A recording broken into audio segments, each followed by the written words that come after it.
Little update on the Raptor Liner.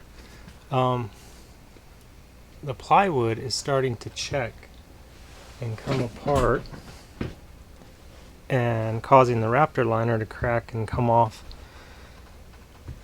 And here's a couple of spots. Climb around up here.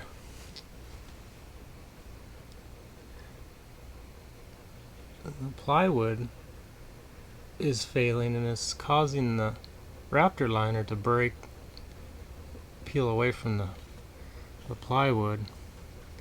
It's the only spot it's doing it on these 3 sheets I used on the roof.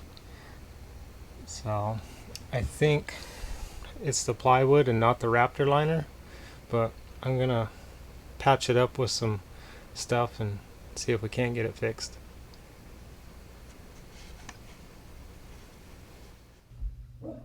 Here's another section on the roof. That plywood is just checking so bad and it's causing the Raptor Liner to crack and flake off just from all the expansion. Like I said, it's not the Raptor Liner, it's the plywood that's failing. And this is the only spot is on the roof that I'm having troubles with.